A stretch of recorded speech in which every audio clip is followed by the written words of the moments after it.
بسم الله الرحمن الرحيم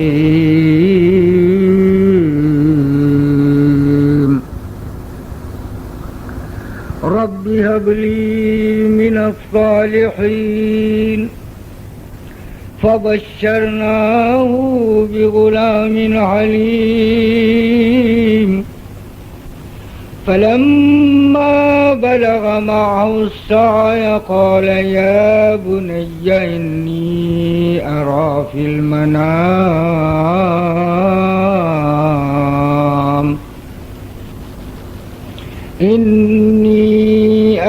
في المنام أني أذبحك فانظر ماذا ترى قال يا أبت افعل ما تؤمر ستجدني إن شاء الله من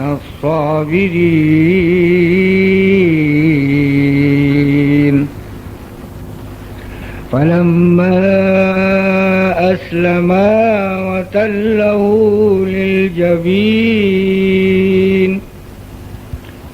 وناديناه أن يا إبراهيم قد صدقت الرؤيا إنا كذلك نجزي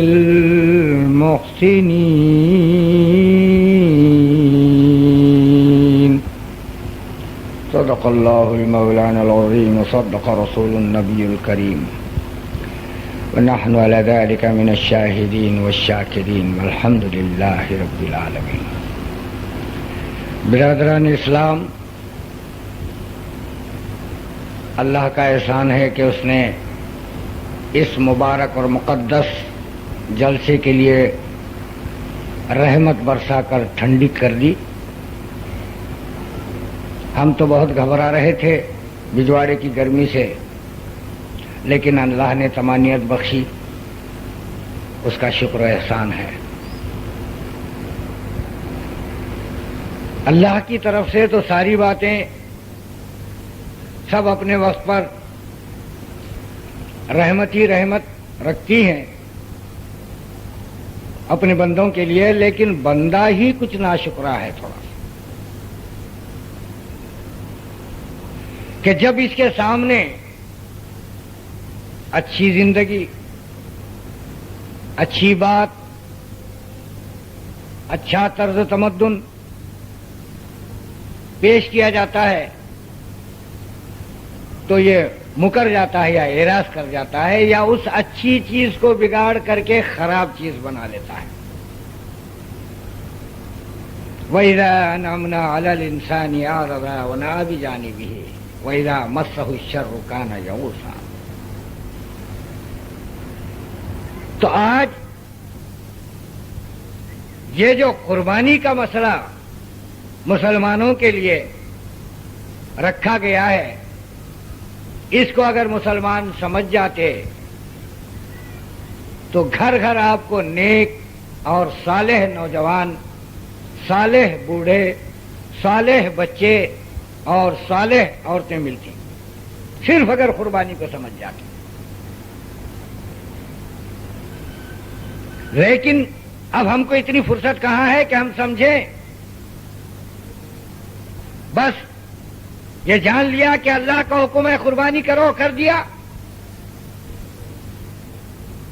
بکرا کاٹا، اس کو چیرا، اس کے ٹکڑے کیے، کچھ کھلایا، کچھ کھایا، السلام علیکم، وعلیکم السلام۔ حالانکہ اس قربانی میں ایک ایسی عظیم حقیقت پوشیدہ ہے کہ مسلمان اگر غور کرتا تو اللہ کا تقرب حاصل کر لیتا۔ آپ کو معلوم ہے کہ قربانی کس جانور کی ہوتی ہے؟ جو لنگڑا نہ ہو، جو معذور نہ ہو، جو بیمار نہ ہو، جس کی چمڑی پر داغ دھبے نہ ہو، جس کے سینگ کٹے ہوئے نہ ہو، جو لاغر نہ ہو، کمزور نہ ہو، کمسن نہ ہو۔ کیوں؟ اتنے اصول کیوں کہ ایک بکرا کٹ رہا ہے تو کہا یہ جا رہا ہے کہ کٹنے والے بکرے کے سینگ جھڑے ہوئے نہ ہوں. کاٹنا ہی تو ہے. سینگ اگر جھڑ گیا تو کون سی قیامت آ گئی؟ کیا ہوا؟ رکھنا تھوڑی ہے اس کو نمائش میں. کہا گیا کہ اس کی ٹانگ لگنی نہ ہو. ارے کٹنے والے کی ٹانگ کیا اور جسم کیا؟ کہا کہ نہیں، قربانی نہیں قبول کریں گے ہم. اگر سینگ کٹا ہوا ہو تو ہم اس کی قربانی نہیں کریں گے، قبول نہیں کریں گے. جسم پر داغ دھبا ہو تو ہم اس کی قربانی قبول نہیں کریں گے. رنگ بھدا ہو تو ہم اس کی قربانی قبول نہیں کریں گے. کیا بات ہے؟ غور کیا؟ اللہ تبارک تعالی یہ بتانا چاہتا ہے مسلمانوں کو کہ خدا کے نام پر ایک جانور میں اگر کسی قسم کا عیب ہو تو وہ اللہ قبول نہیں کرتا. تو اے مسلمان، تو انسان ہے، تیرے اندر اگر عیب ہو تو ہم تجھے کیسے قبول کریں گے؟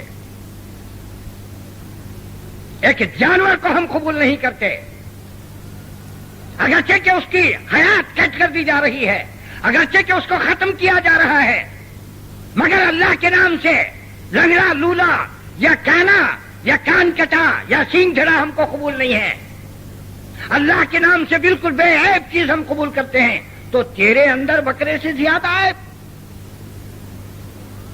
تیرے اندر بکرے سے زیادہ لاغرپن، تیرے اندر بکرے سے زیادہ گندگی، تیرے اندر بکرے سے زیادہ دھبے، تو ہم تجھے کیسے قبول کریں گے؟ ہر سال قربانی یہ یاد دلاتی ہے مسلمان کو.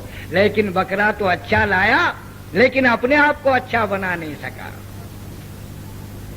بکرا تو بڑا اچھا لایا، 3,000 روپے کا، 25,000 روپے کا، 70,000 روپے کا. ارے بھیا بکرا ہوگا تو کتنے روپے کا ہے؟ تیری کیا قیمت ہے؟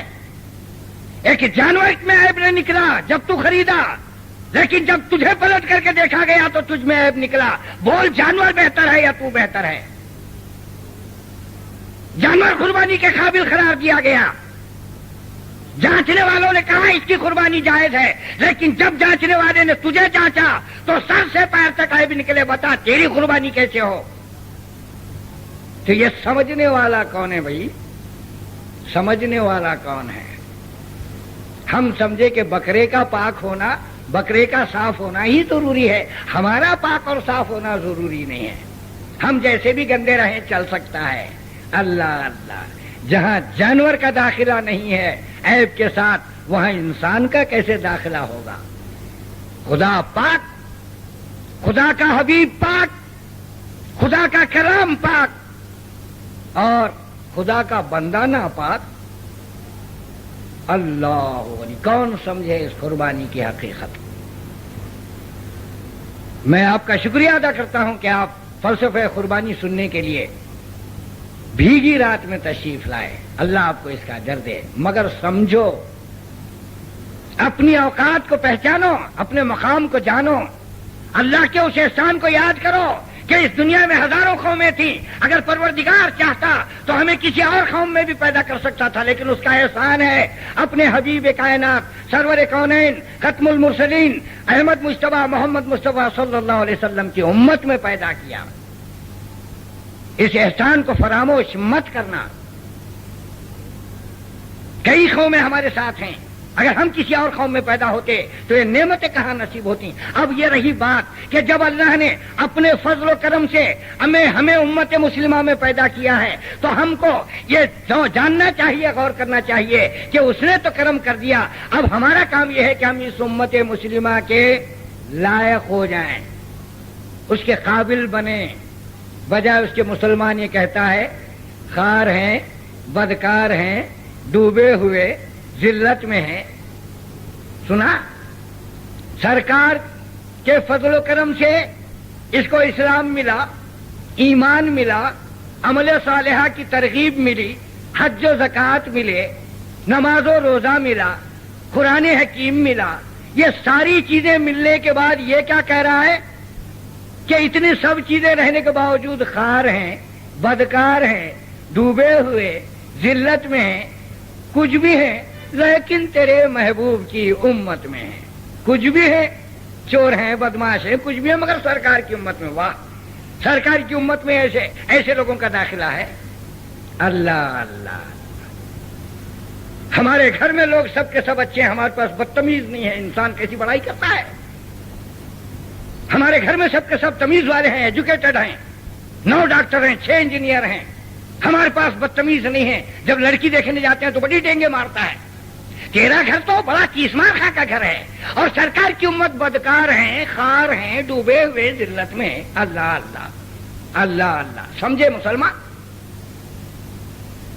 بڑائی تو ہر چیز کی ہے، اپنی نوکری کی تعریف، اپنی دکان کی تعریف، اپنی بیٹی کی تعریف، اپنے بیٹے کی تعریف، اپنے گھر کی تعریف، اپنی کار کی تعریف، اپنی سائیکل موٹر کی تعریف، اور جہاں معاملہ ایمان اور اسلام کا آیا بدکار ہیں، خار ہیں، ڈوبے ہوئے ذلت میں۔ ارے بھیا، کس نے کہا تھا تجھے بدکار ہونے کے لیے؟ کس نے کہا تھا تو خار ہونے کے لیے؟ کس نے کہا تھا تجھے؟ قرآن نے کہا تھا، حدیث نے کہا تھا، اللہ نے کہا تھا، انبیاء علیہ السلام نے کہا تھا، یا کسی ولی نے کہا تھا؟ کس نے کہا تھا تجھے بدکار ہونے کے لیے؟ ہم نے تو یہ سنا اور دیکھا کہ انبیاء نے صالح ہونے کی تعلیم دی، نیک ہونے کو کہا۔ ہم نے دیکھا سرکار مدینہ صلی اللہ علیہ وسلم نے تجھے جو اللہ کا مخرب بندہ بننے کی جو ہے ترغیب دی۔ ہم نے دیکھا کہ حدیث نے تجھے نیک بنانے کا معاملہ جو ہے پیش کیا۔ ساری باتوں کے بعد تو یہ کہہ رہا ہے کہ ہم خار ہیں، بدکار ہیں، ڈوبے ہوئے ذلت میں ہیں، اور اس کے بعد طرفہ تماشا یہ ہے کہ کچھ بھی ہے لیکن آپ کی امت میں ہے۔ شرم کی بات ہے، کم سے کم اتنا بول کے اگر دفاع ہو جاتا ہے تو اچھا تھا کہ میں خار ہوں، میں بدکار ہوں، اس امت مسلمہ کا لائق نہیں ہوں، اگر یہ کہتا تو اچھا تھا۔ مگر طرفہ تماشا، چوری اس پر سینہ دوری، یہ کہہ رہا ہے کہ میں ایسا ہوں مگر پھر بھی آپ کے پاس ہوں۔ واہ، کیا اسلام کو گندا کرنے کا ارادہ ہے یا سرکار دو عالم صلی اللہ علیہ وسلم کو بدنام کرنے کا ارادہ ہے؟ کیا قرآن حکیم کی عزت لوٹنے کا ارادہ ہے؟ کیا امت مسلمہ جس میں جو ہے صحابہ کرام ہیں، تابعین ہیں، تبع تابعین ہیں، اولیاء ہیں، اولیاء الزام ہیں، ابدال ہیں، اقطاب ہیں، محدثین معاصرین ہیں، علماء الزام ہیں، ان سب کو بدنام کرنے کا ارادہ ہے کہ اتنا سب رہتے ہوئے ہم بدکار شامل ہو گئے ہیں، اور جو ہے لوٹ مار شامل ہو گئے ہیں، غارتگر شامل ہو گئے ہیں، فسادی شامل ہو گئے ہیں، علی بابا شامل ہو گیا ہے، اور جناب اس کے ساتھ 40 چور بھی شامل ہو گئے ہیں۔ اللہ غنی، اللہ غنی۔ مسلمان اگر غور کرتا ہے اس کے اوپر جو نعمتیں اللہ اور اس کے حبیب صلی اللہ علیہ وسلم کی ہیں تو یہ بات کبھی زبان سے نہ نکالتا۔ ہائے ہائے، اگر کوئی عورت کہے کسی کو کہ میں آوارہ ہوں اور میں بچگان ہوں، میں جو ہے بالکل گئی گزری ہوں، مگر پھر بھی آپ کی بیوی ہوں، تو قبول کرے گا؟ قبول کرے گا کوئی کہ تو بچگان رہے پھر بھی میری زوجیت میں رہے؟ تو بد کردار صحیح لیکن پھر بھی میری زوجیت میں قبول کرتا ہوں۔ ارے پردے سے جھانکنے والی کے لیے مسلمان خوفی کا اظہار کرتا ہے۔ جس مسلمان کے اندر غیرت ہے پردے کے باہر عورت کو دیکھنا گوارا نہیں کرتا، اگرچہ کہ وہ بیچاری اندر جو ہے حبس میں رہتی ہے، اس کے باوجود بھی جو ہے اس کی پرواہ نہیں کرتا، اس کا گھٹکا مر جانا چاہے اس کی بے حیائی اور بدکاری سے۔ اور یہاں خود تو اپنی بدکار بیوی کو قبول کرنے سے رہا، اور کیا کہہ رہا ہے کہ ہم بدکار ہیں، خار ہیں، لیکن سرکار کی امت میں ہیں۔ واہ واہ، سرکار کی امت میں جگہ ہے؟ سرکار کی امت میں تو محبوب الہی کو جگہ ہے، سرکار کی امت میں خواجہ اجمیری کو جگہ ہے، سرکار کی امت میں بندہ نواز کے سدراس کو جگہ ہے، سرکار کی امت میں حضرت ابوبکر صدیق رضی اللہ تعالیٰ عنہ کو جگہ ہے، سرکار کی امت میں حضرت عمر فاروق کو جگہ ہے، رضوان اللہ تعالیٰ علیہ مجمعین۔ ان تمام اصحاب باصفا، ان تمام افراد متحرہ، ان کو ان کی جو ہے یہاں جگہ ہے اسلام۔ آج مسلمانوں پر جو عذاب ٹوٹ پڑ رہا ہے اس کی وجہ کیا کہ اس نے اپنی کرسی چھوڑ دی، اس نے اپنے مقام کو چھوڑا، نماز پڑھتا رہا لیکن بغیر نکاح کی عورت کے ساتھ زندگی گزارتا رہا، نماز پڑھتا رہا، سود کو جائز قرار دیتا رہا، بینکنگ سے اس نے کنسلٹ رکھے اور کہا میری مجبوری ہے، نماز پڑھتا رہا، غیبت کرتا رہا، نماز پڑھتا رہا، فرقہ واریت کو ہوا دیتا رہا، نماز پڑھتا رہا، بیوی اور بچوں کو جو ہے ان کے حقوق ادا نہیں کرتا رہا، حتیٰ کہ نماز پڑھتا رہا، عمر بھر بیوی کا جو مہر ہے وہ ادا ہی نہیں کیا، ڈبا کر کے کھا گیا۔ تو اب عذاب نہیں آئے گا؟ عذاب الہی نازل ہو گیا۔ چلو اب دعائیں ہونے لگی، اے اللہ ہمارے جان و مال کی حفاظت فرما۔ اور وہاں یہ عالم تھا کہ مسلمان سے کسرا اور روم کانپ رہے ہیں، ساری دنیا لرزہ اندام ہے، اور یہاں یہ عالم ہے کہ مسلمان کانپ رہا ہے اور یہ کہہ رہا ہے کہ ہماری جان اور مال کی حفاظت ہوگی، تو بس دوسروں کی حفاظت کرنے والا خود کی حفاظت غائب ہو گئی۔ اللہ کیوں ہوا ایسا؟ سوچا ہے کبھی؟ پھر بھی مسلمان سمجھ رہا ہے کہ میں اپنے راستے پر ہوں، میں ٹھیک ہوں۔ اگر کوئی مشورہ دے، آپ بولے گا آپ کا عقیدہ خراب ہے، میں تو برابر راستے پر ہوں، میں فلاں جماعت کے ساتھ ہوں، میرا عقیدہ ہی صحیح ہے، یہی جماعت میری جو ہے ناجی ہے، باقی سب جتنے بھی ہیں سب کلہم فی النار۔ یہ حالت ہے۔ ارے بھائی تو جس بھی جماعت میں رہے بھیا، لیکن جو ہے جماعت تجھے جنت میں نہیں لے جائے گی، لے جائے گا تو وہ عمل جو سرکار دو عالم صلی اللہ علیہ وسلم کے منشا و ارادے کے مطابق رہے گا، وہ عمل تجھے جنت میں لے جائے گا، جماعت نہیں لے جاتی۔ اگر ہم دیندار ہیں تو ہماری دیندار انجمن ہم کو جنت میں نہیں لے جاتی، یہ تو ایک پہچان ہے، کام کرنے کی ایک نشانی ہے۔ دیندار انجمن جنت کی ضمانت نہیں دیتی، ضمانت جنت کی ضمانت کلمہ لا الہ الا اللہ محمد رسول اللہ ہے۔ ضمانت جنت قرآن حکیم ہے، ضمانت جنت سرکار دو عالم صلی اللہ علیہ وسلم کا وجود مبارک ہے۔ اسی طرح دیگر جماعتیں ہیں، کسی بھی جماعت میں آپ رہو، لیکن اصول اسلام کو تو سامنے رکھو، اصول اسلام کو دیکھو، مل کر کام کرنے کی آگے عادت ڈالو۔ جماعت کا مطلب یہ نہیں رہتا کہ دوسری جماعت کی کو حقارت سے دیکھا جائے، ایسا تو نہیں رہتا اس کا مطلب۔ سب کو گلے سے لگانے والا اسلام ہے ہمارا، سب سے بغلگیر ہونے کا ہمارا اسلام ہے، ساری دنیا کو سمو لینے کی اس کے اندر طاقت ہے۔ اگر مسلمان کے سلام کو قبول نہ کرے، مسلمان کے قریب نہ آئے، تو پھر ساری دنیا کو کیا قریب لے گا، ساری دنیا سے کیا گلے لگائے گا؟ آپ کو معلوم ہے سرکار دو عالم صلی اللہ علیہ وسلم نے اجمیوں کو، عربیوں کو، عراقیوں کو، رومیوں کو، مصریوں کو، حبشیوں کو، ساروں کو ایک ہی صف میں کھڑے کر دیا لا کر کے، نہ کوئی جماعت باقی رہی، نہ رنگ و نسل، سب کو ایک ہی پلیٹ فارم پر جمع کیا، اور وہاں جو ہے مٹ گئی نشیب و فراز، مٹ گئے۔ یہ اسلام کا بنیادی معاملہ ہے۔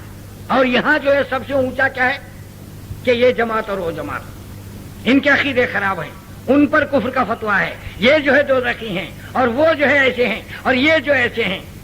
تو یہ کیفیت سے اسلام کہاں پھیلے گا بھائی؟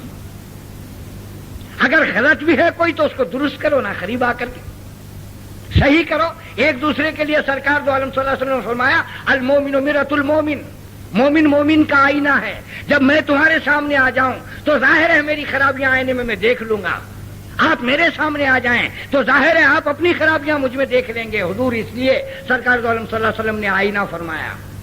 تو ایک جماعت اگر دوسری جماعت کو دیکھے تو اپنی خرابیاں درست کر لینے کی بجائے انگشت نمائی کر رہی ہے، معتوب کر رہی ہے، اسلام سے خارج کر رہی ہے، تو اس سے فائدہ کچھ نہیں ہوا اس سوائے اس کے کہ مسلمانوں کی طاقت ٹوٹ گئی۔ اور اس بات کا علم دیگر قوموں کو ہو گیا کہ چلو یہ الگ الگ ہوئے ہیں، اگر ہم ان کو مٹانے کی کوشش کریں گے تو آسانی سے مٹ جائیں گے۔ تبلیغی جماعت کو پکڑا جائے گا تو جماعت اسلامی حمایت کو نہیں آئے گی، جماعت اسلامی کو پکڑ لیں گے تو اہل حدیث نہیں آئیں گے، اہل حدیث کو پکڑیں گے تو دیندار نہیں آئیں گے، دینداروں کو پکڑا جائے گا تو چکرال بھی نہیں آئیں گے۔ نقشبندی سہروردی نہیں آئیں گے. یہ کیفیت ان کو معلوم ہونے کے بعد ہماری یہ کیفیت ہوئی. اگر ہم سب ایک ہوتے تو آج یہ نوبت ہوتی ہماری. 313 مسلمان سارے زمانے پر بھاری تھے. بخشا کھینچا حافظ جالندھری نے. کیسی بات پیاری فرمائی, سننا چاہتے ہیں آپ؟ سن لیجئے. فرمایا صفیں باندھے کھڑے تھے سامنے ایمان والے بھی. صحابہ کے ایک رنگی بتائی جا رہی ہے. ان کی آپس میں ایک دوسرے کے اندر جذب و کیف کو ظاہر کیا کر رہا ہے حفیظ جالندھری کا وجود. آپ فرما رہے ہیں کہ صفیں باندھے کھڑے تھے سامنے ایمان والے بھی. اب آپ بولیں گے کہ ایمان والے کا مطلب مولانا یہاں صحابہ کرام سب ایمان والے تھے, اب یہاں ایمان کہاں ہے؟ وہ ان کا ایمان خراب ہے, ان کا عقیدہ خراب ہے. یہ جو ہے کچھ الگ عقیدے کے ہیں, وہ الگ فرقے کے ہیں. یہاں کہاں ہے؟ وہاں تو ایک ہی ایمان کے تھے. جنہیں وہاں بھی 3 قسمیں اس نے بتائی. 3 قسمیں اس نے بتائی. ان 3 قسموں کو ایک رنگ میں بتایا. میں نے آپ سے عرض نہیں کیا آپ جس فرقے میں رہنا چاہتے ہیں رہیے, لیکن اصول اسلام کو ہاتھ میں مضبوطی سے پکڑے رہیے. جس جماعت کو آپ چاہتے ہیں اس جماعت میں رہیے, لیکن وہاں جس جماعت میں آپ ہیں وہاں اصول اسلام ہو, عقائد اسلام ہو, ایمانیات اسلام ہو, قرآن کریم وہاں عمل میں ہو, روح اسلام وہاں رواں دواں ہو, آپ کے قدوم میں برکت اور خیر ہو, آپ کی زبان میں حیات ہو, آپ کے وجود سے دنیا میں اجالا ہو جائے. یہ اگر چیزیں ہیں تو آپ کی جماعت مرحبا صد مرحبا. چاہے کوئی جماعت ہو مسلمان کی, سب بابرکت ہے. اب یہ بات کہ سرکار دو عالم صلی اللہ علیہ وسلم نے جو فرمایا کہ میری امت میں 72 فرقے ہوں گے. میری امت فرمانے سرکار ایک خربوزے کے آپ 72 ٹکڑے کر دیجئے, خربوزے ہی کے ٹکڑے کہلائیں گے. دوسرا ٹکڑا آم کا نہیں کہلائے گا, تیسرا ٹکڑا جام کا نہیں کہلائے گا. خربوزی ہی کے آپ 72 ٹکڑے کر دیجئے, خربوزی کے ٹکڑے ہی کہلائیں گے. اس طرح سرکار نے فرمایا میری امت میں, میری امت فرما رہے ہیں آپ. لفظ دیکھیے, آپ غور کیجئے اس حدیث پر, اس میں 72 فرقے ہوں گے تو سرکار کی امت ہی میں حصے ہو جائیں گے. برا کیا ہے؟ اور جو نار کا لفظ آیا ہے وہ نار جو ہے قرآن حکیم میں کئی معنوں میں استعمال ہوا ہے. یہ آگ نہیں جو آگ ہم سمجھتے ہیں, یہ حسد و جلن کی بھی ایک آگ ہوتی ہے. اس آگ سے جو ہے وہاں مرادی معنی لیے گئے ہیں. تو اس طرح اس کے معنی مفہوم ہے. بھائی برا ہم کو نہیں سمجھنا چاہیے نا. کوئی کلمہ گو ہے تو اس کو ہم کو برا نہیں سمجھنا چاہیے. اگر کوئی معاملے میں رکاوٹ ہو رہی ہے تو اس سے مل کر کے جو ہے صفائی کر لینی چاہیے. تو یہ ساری باتیں ہیں, خیر ان کو یہاں رکھیے. میں وہ پیارا نقشہ جو پیش کر رہا تھا کہیں ایسا نہ ہو کہ میرے دماغ سے نکل جائے. صحابہ کی بات پہلے سنیے, ہم سے مقدم ہیں وہ لوگ. ہم کہاں اتنے خوبصورت ہیں, ہم کہاں اتنے بابرکت ہیں جتنے وہ لوگ ہیں. ان کی بات ادھوری کر کے میں یہاں کی بات پیش کروں, بید بھی ہو جائے گی, سوئے ادب کہلائے گی بات. یہ اس وقت سے پہلے صحابہ کو سن لیجئے. حفیظ جالندھری نے فرمایا صفیں باندھے کھڑے تھے سامنے ایمان والے بھی, خدا والے, محمد والے اور قرآن والے بھی. 3 تقسیمیں ہوئی. ایمان والے کے ساتھ بات ختم ہو گئی تھی, مگر کمال ہے, بولنے میں کمال ہے. صفیں باندھے کھڑے تھے سامنے. کس کے سامنے؟ وہ تو آپ جانتے ہیں, بولنے کی ضرورت نہیں ہے. ایک دوسرے کے سامنے نہیں کھڑے تھے وہ لوگ, جیسے آج ہم ایک دوسرے کے سامنے کھڑے ہیں. اسی کو بہادری ہم سمجھ رہے ہیں کہ ایک بھائی دوسرے بھائی سے برسر پیکار ہو جائے, اس کو ہم بہادری سمجھ رہے ہیں. وہاں ایک دوسرے کے مقابلے میں نہیں تھے. صفیں باندھے کھڑے تھے سامنے. کس کے سامنے؟ آپ سمجھ جائیے. سامنے ایمان والے بھی, خدا والے, محمد والے اور قرآن والے بھی. فرمایا کہ جن کے پاس 2 گھوڑے, 6 زرہیں, 8 شمشیریں. غور کر رہے ہیں, سامان ہر پر لڑائی کرنے کے لیے آئے ہیں لوگ, جنگ کرنے کے لیے. سامان کیا ہے؟ کہ جن کے پاس 2 گھوڑے, پوری فوج میں مسلمانوں کی 2 گھوڑے ہیں, 6 زرہیں. 313 صحابہ میں صرف 6 آدمی جو ہے زرہ بختر پہنے میں, باقی سب ویسی ہے. کہ جن کے پاس 2 گھوڑے, 6 زرہیں, 8 شمشیریں. 313 آدمی میں صرف 8 آدمیوں کے پاس شمشیر ہے, تلوار ہے, باقی کچھ بھی نہیں. لکڑے وکڑے لیے ہوں گے. کیا قسم کرسی ہے. آج ہمارے پاس 6 تو ٹیپ ریکارڈر ہیں. دو جو ہے کلر ٹی وی ہے. آج مسلمان کے پاس کیسا ہتھیار ہے, کیسا زبردست سامان جنگ ہے اس کے پاس کہ یہ ٹی وی سے لڑے گا, یہ ٹیپ ریکارڈر سے لڑے گا, یہ کیمرے کے فلیش کیمرے سے جو ہے مقابلہ کرے گا. دیکھ رہے ہیں آپ اس کے ہتھیار, مسلمانوں کے ہتھیار کیسے ہیں, اور صحابہ کرام کے ہتھیار کیسے تھے کہ جن کے پاس 2 گھوڑے 6 زر ہیں 8 شمشیریں بدلنے آئے تھے یہ لوگ دنیا بھر کی تقدیر ہیں. پھر سے سنیے کہ جن کے پاس 2 گھوڑے 6 زر ہیں 8 شمشیریں, 8 شمشیروں سے دنیا کی تقدیر بدلی جا رہی ہے. کہ جن کے پاس 2 گھوڑے 6 زر ہیں 8 شمشیریں بدلنے آئے تھے یہ لوگ دنیا بھر کی تقدیریں. اس کے بعد فرمایا نہیں تھا 313 سے آگے تک شمار ان کا, سنا یہ ہے کہ ان کے ساتھ تھا پروردگار ان کا. نہیں تھا 313 414 کی بات وہاں نہیں تھی. آج ہم 3 کروڑ ہیں, 3 ارب ہیں, 50 ارب ہیں. کیا کریں گے لے کر کے 50 ارب؟ جو مسلمان کی تعریف ہے, اگر اس تعریف میں اگر 50 میں اگر کوئی فٹ نہیں ہو رہا تو لے کر کیا کریں گے؟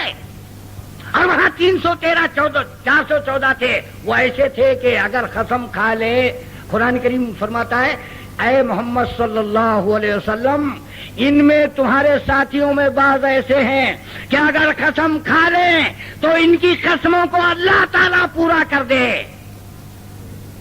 ایسے تھے وہ, قسم صحابی کھا رہے ہیں اور قسم کو پورا اللہ کر رہا ہے. کیا شان ہے؟ اس واسطے کہہ رہا ہے کہ نہیں تھا. آپ یہ نہیں بولنا 313 تھے 414 تھے. ارے بات کیا ہے؟ کہا نہیں تھا 313 سے آگے تک شمار ان کا, سنا یہ ہے کہ ان کے ساتھ تھا پروردگار. یہ تو آدھا کلمہ ہو گیا. اسی واسطے حفیظ نے آگے بڑھ کر کہا نہیں تھا 313 سے آگے تک شمار ان کا, سنا یہ ہے کہ ان کے ساتھ تھا پروردگار ان کا. کہتا پلٹ کے نہ تیغو تیر پر, محمد رسول اللہ سنو, نہ تیغو تیر پر تکیا, نہ خنجر پر, نہ بھاڑے پر, بھروسہ تھا تو ایک سادی سی کالی کملی والے پر. ان اللہ وملائکتہ یصلون علی النبی یا ایھا الذین آمنوا صلوا علیہ وسلموا تسلیما. اللہم انا نحن نصلی علی سیدنا شفیعنا حبیبنا مولانا محمد وعلی آل محمد وبارک وسلم. آیا سمجھ؟ ہم ہیں 50 کروڑ, ہے وہ شان. ہمارے ساتھ اللہ ہے, سایہ رسول اللہ ہے اس قابل ہے ہم. اگر مسلمان کے پاؤں, موجودہ مسلمانوں کے پاؤں اگر لیبارٹری میں بھیج دیں تو رپورٹ صحیح نہیں آئے گی, کیونکہ اللہ کے راستے کے علاوہ بھی چلتے ہیں.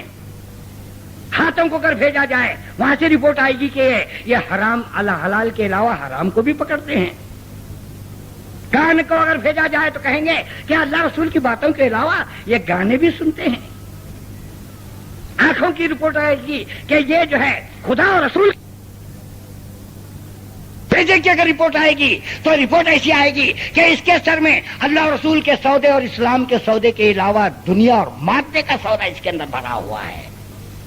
دل کی رپورٹ آئے گی تو وہاں قلوب المومنین رسول اللہ کی تعریف نہیں لکھے گا, کہے گا کہ اس کی دل میں جو ہے 6 کار 8 بنگلے 5 ٹی وی 2 وہ ایئر کنڈیشن روم 6 بینک بیلنس.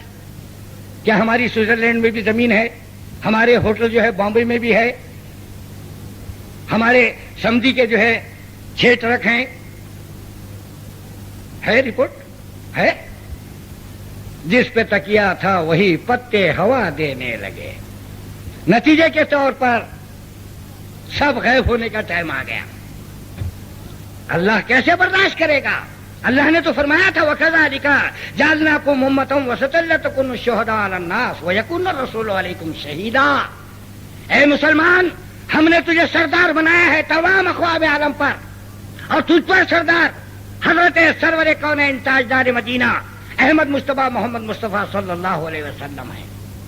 تو اپنی سرداری نبھا, دین کے لیے کھڑا رہے، تیرا جینا اللہ کے لیے، تیرا مرنا اللہ کے لیے ہونا چاہیے۔ لیکن مسلمان جب مادیت میں چلا گیا تو اللہ نے کہا چلو اس چھابو میاں صاحب کی پوٹلی کھینچ لو۔ آج پوٹلی کھینچی جا رہی ہے تو پریشان ہے۔ دین پر آ جاتا تو اللہ رسول تیرے تھے، تقویٰ آ جاتا تو اللہ رسول سرکار مدینہ صلی اللہ علیہ وسلم نے اب آپ کو برا نہ لگے تو یہ بات کہوں، حضور نے کیا فرمایا تھا ذرا سن لیجئے، کوئی قائم ہے کیا؟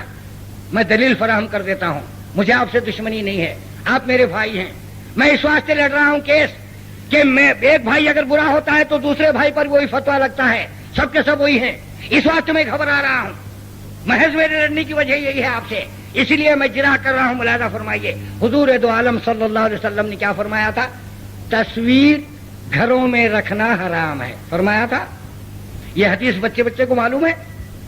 حضور اکرم صلی اللہ علیہ وسلم نے فرمایا تھا، ایک ہی بات بول رہا ہوں، بڑی باتیں بہت رات تمام بولنے سے کوئی فائدہ نہیں ہوتا، اور مجھے جو ہے اصل فلسفہ قربانی بولنی ہے، مگر یہ تو قربانی ہی کی باتیں چل رہی ہیں، تاکہ مسلمان پاک ہو جائے تو اللہ کے نام پر قربان ہو، اور داغ دھبے والا مسلمان قربان نہیں ہو سکتا۔ اس واسطے تو اتنی مشین میں نے کھول دی ہے، پارٹس کو میں نے الگ الگ کر دیا ہے، اسی وجہ سے کہ اس کو اورائڈنگ ہو جائے، اس کے بعد یہ جب پاک ہو جائے تو اللہ رسول کا کہلائے۔ اس واسطے تو میں نے تکلیف اٹھائی ہے، اس واسطے آپ کو تکلیف دے رہا ہوں کہ ایک دو منٹ ذرا دیکھ لیں گے سرکار دو عالم صلی اللہ علیہ وسلم نے، حضور دو عالم صلی اللہ علیہ وسلم نے کیا فرمایا تھا؟ فرمایا تھا کہ مسلمان کے گھر میں تصویر نہیں ہونی چاہیے۔ اس زمانے میں ٹی وی وی کی نہیں تھی، ٹی وی تو نہیں تھی، تصویر کے معنی حرکت نہیں کرنے والی تصویر، جیسے ہم اور آپ پہلے بھی دیکھتے آئے کہ ایک فوٹو لے لیا، ہنستا ہوا لیا تو تصویر پھٹنے تک ہنستے ہی رہو، روتا ہوا لے لی تصویر تو پھٹنے تک روتے رہو، یعنی ایک ہی پوز۔ تو اس میں کیا تھا؟ اللہ کے رسول نے فرمایا کہ ایسی تصویر جو اپنا رخ نہ بدلے وہ تصویر بھی تمہارے گھروں میں حرام ہے، فرمایا تھا سرکار نے۔ تو اب مسلمان کو یہ بات سمجھ میں آئی کہ سرکار نے فرمایا ہے تو فرمایا ہوگا، لیکن مجھے میرے دل کو یہ منجمد جو حرکت نہیں کرنے والی تصویر ہے دل کو نہیں بہلا رہی ہے، کیونکہ میں برسوں سے کیلنڈر میں دیکھ رہا ہوں، ہنس رہی ہے تو ہنسی رہی ہے وہ تصویر، رو رہی تو روئی رہی ہے، دیکھ دیکھ کے میں بیزار آ گیا۔ اب میں کچھ ایسی تصویر تلاش کروں جو ہمیشہ اپنا رخ بدلتی ہو، کبھی گا رہی ہو، کبھی رو رہی ہو، کبھی ہنس رہی ہو، کبھی ناچ رہی ہو، کبھی لبھا رہی ہو، کبھی جو ہے اندر سے شہوت کو اٹھا رہی ہو، کبھی آدمی کو جانور بنا رہی ہو۔ ایسی چیز اگر میرے پاس آ جائے تو میرے دل کو بہلائے کے لیے ٹھیک ہو جائے گا، لہذا اس نے ٹی وی لا لیا۔ سرکار نے تو حرکت نہیں کرنے والی تصویر کو منع فرمایا تھا اور یہ حرکت کرنے والی لا دیا۔ اس کے بعد دعویٰ یہ کر رہا ہے کہ میں حضرت رسول اللہ صلی اللہ علیہ وسلم کا عاشق ہوں، میں حضور صلی اللہ علیہ وسلم کا امتی ہوں۔ دعویٰ یہ ہو رہا ہے اور عمل یہ ہو رہا ہے کہ صاحب وہ لا دیا، اور لا کے کیا کیا خود تو دیکھ رہا ہے، ایسا نہیں بہو بیٹیوں کو سب کو لا کر کے بٹھا دیا، کہا میں دلندر اکیلے کیسے ہو جاؤں، تم بھی میرے ساتھ ہو جاؤ نا، تم بھی میرے ساتھ، کیونکہ کل کو میں دوزخ میں اکیلا جاؤں گا تو اچھا نہیں لگے گا، یہاں ہم مل کر ہیں تو وہاں بھی مل کر رہیں گے۔ اللہ اللہ، پھر مسلمان ہے، کسی کو سمجھ ہے؟ کہیں دیکھا ہے مسلمان؟ اب یہ مسلمان رہیں گے، ان کو رکھا جائے، ان کے جان اور مال کی حفاظت کی جائے، اس واسطے کہ ٹی وی دیکھتے رہیں، ان کو اس واسطے بچایا جائے کہ سنیما بھی نہیں کریں، ان کو اس واسطے بچایا جائے کہ اسلام کے پیر پر یہ خود کلاری ماریں، کیا ان کو اس واسطے رکھا جائے کہ اسلام کو بدنام کرتے رہیں، تعلیمات سرکار عالم صلی اللہ علیہ وسلم کی حج اڑاتے رہیں، کس لیے ان کی حفاظت کی جائے؟ ہاں، حفاظت تو اللہ ان کی کرتا ہے جو دین کی حفاظت کرتے ہیں، جو قوانین اسلام کی حفاظت کرتے ہیں، جیسے حضرت ابراہیم علیہ السلام۔ وہاں یہ عالم ہے کہ باپ بیٹے سے کہہ رہا ہے، کیا ہے میرے بیٹے، میں نے رات میں تجھے خواب میں دیکھا ہے کہ میں اللہ کی محبت میں تجھے ذبح کر رہا ہوں، وہاں کاٹا جا رہا ہے، ایک ایک محبت کو ختم کیا جا رہا ہے، اور یہاں محبتیں جوڑی جا رہی ہیں، اللہ کے حکم کو کاٹا جا رہا ہے۔ حضرت ابراہیم علیہ السلام نے اللہ کے حکم کو جوڑا، اپنی اولاد کو کاٹا، اور یہاں اللہ کے حکم ہی کو کاٹا جا رہا ہے، اپنی اولاد کو جوڑا جا رہا ہے، الٹا ہے۔ قربانی ادھر ہونے کی تھی، وہ چھری جو بیٹے پر چلنی تھی اسلام میں، مسلمان اسلام پر چلا رہا ہے، بیٹے کو بچا رہا ہے۔ اور وہاں یہ تھی کیفیت کہ حضرت ابراہیم نے قانون کی پاسداری میں خدا تعالیٰ کی اپنے بیٹے کے گلے پر چھری پھیر دی، فلما بلغ معه السعي قال یا بنی انی ارى فی المنام. ہم دین حنیف پہ رہنے کا دعویٰ کرتے ہیں نا بھائی، ہم دین حنیف پر ہیں نا، حنفی المذہب ہے نا. تو حضرت ابراہیم علیہ السلام نے اللہ کی محبت میں اپنے بچے کو کاٹ دیا تھا نا. ہم اپنی خواہش کو نہیں کاٹیں گے، ہم اپنے نفسانی چیزوں کو نہیں کاٹیں گے، اللہ کے راستے میں جو چیز حائل ہے اس کو نہیں کاٹیں گے، تو دین حنیف پر کیسے قائم رہیں گے؟ دین حنیف اسی وقت قائم رہے گا ہمارا جب جس طرح حضرت ابراہیم علیہ السلام نے اپنے بچے کو اللہ کی محبت میں کاٹ دیا، اس طریقے سے اگر ہم اپنے تمام تر تعلقات جو خدا تعالیٰ کے راہ میں رکاوٹ ہوتے ہیں ان کو جب تک کٹ نہیں کریں گے اس وقت تک اللہ کے مقرب بندوں میں شامل نہیں ہوں گے. فرمایا لن تنالوا البر حتى تنفقوا مما تحبون. اس وقت تک تم میں سے کوئی اللہ تک نہیں پہنچ سکتا جب تک کہ وہ اپنی پیاری سے پیاری چیز اللہ کے راہ میں قربان نہ کر دے. اس کی حفاظت تمہاری موت ہے، اس کی قربانی اللہ کا تقرب ہے اور تمہاری حیات ہے. جو چیز اللہ کے راستے میں رکاوٹ پیدا کر رہی ہو اس کو کٹ کر دینا ہی اس میں تمہاری حیات ہے اور اللہ کی محبت کا ثبوت ہے. ان چیزوں کو گلے لگانا، اللہ کے قوانین کو پھینک دینا، اس میں حیات نہیں موت ہے. یہی بات سمجھا رہے ہیں حضرت ابراہیم علیہ السلام. اور وہ کس قدر پاکی کے بعد وہ مقام ملا ہے، بڑی لمبی تفصیل ہے، صبح ہو جائے گی. اگر میں تفصیلی جو ہے آپ سے گفتگو کرنے لگوں گا تو آپ بھی اسی طرح فجر تک بیٹھیں گے، میں بھی اسی طرح بیٹھوں گا. اتنے وسیع ترین اس کے اندر جو ہے معاملات ہیں کہ وہ قربانی اس وقت نصیب ہوئی حضرت ابراہیم علیہ السلام کو جب انہوں نے پورے تمام نفسانی خواہشات پر قابو پا لیا. آپ شاید واقف ہو اس بات سے کہ جہاں حضرت ابراہیم علیہ السلام رہتے تھے اس گاؤں کی کیفیت یہ تھی کہ برس میں ایک مرتبہ جو ہے آوارہ گردی کی جاتی تھی، سارے کے سارے مل کر کے باہر جاتے تھے. اور اس دن سب معاف تھا، جو بھی آپ کریں اس دن معاف تھا. مغرب سورج نکلنے سے لے کر کے سورج ڈوبنے تک جو بھی آپ کریں کوئی گناہ نہیں. چاہے جس طرح چاہے آپ منہ کالا کر لیں، جس سے چاہے منہ کالا کر لیں، آپ کو اجازت تھی. اگر کوئی کسی فقیر کو مہارانی ملتی ہے، بادشاہ کی عورت ملتی ہے تو بھی اعتراض نہیں تھا کیونکہ اس دن معافی تھا سب. اب سوچو کتنی کھلی آزادی. ایسا کبھی دور آیا ہے ہماری زندگی میں کہ کم سے کم ایک بے کس اور لاچار کی حسرت و مراد تو پوری ہو جاتی؟ کبھی ایسا دن آیا ہے؟ لیکن حضرت ابراہیم علیہ السلام کی حیات میں وہ دن آیا. آپ کو تعجب ہوگا کہ اتنے مزیدار میلے میں حضرت ابراہیم نے شریک ہونے کو اپنی شان کے خلاف سمجھا، انسانیت سے بعید بات قرار دی. اور سارا گاؤں ملوث ہے عجیب عجیب تماشوں میں اور حضرت ابراہیم اکیلے گاؤں میں بیٹھے ہوئے ہیں. غور کیا دین حنیف کس کو کہتے ہیں؟ دین حنیف اس کو کہتے ہیں، اس مسلمان کو. دین حنیف پر چلنا اس مسلمان کو کہا جاتا ہے جس مسلمان میں طاقت ہو کہ ساری دنیا اگر لہو و لعب، کھیل و تماشوں، عیش و تعیش، فسق و فجور میں مبتلا ہو تو تب بھی رسول اللہ صلی اللہ کے راستے پر اگر قائم ہے تو اس کو دین حنیف پر قائم مسلمان کہا جاتا ہے. بھیا ہم اگر بہ جائیں تو دین حنیف پہ رہیں گے، کیا معمولی بات ہے؟ سارے گاؤں میں اکیلے ابراہیم ہیں اور چاہتے تو یہ بھی اپنے اس کا سامان فراہم کر سکتے، کسی نے منع نہیں کیا تھا، بلکہ ان کے دوستوں نے تو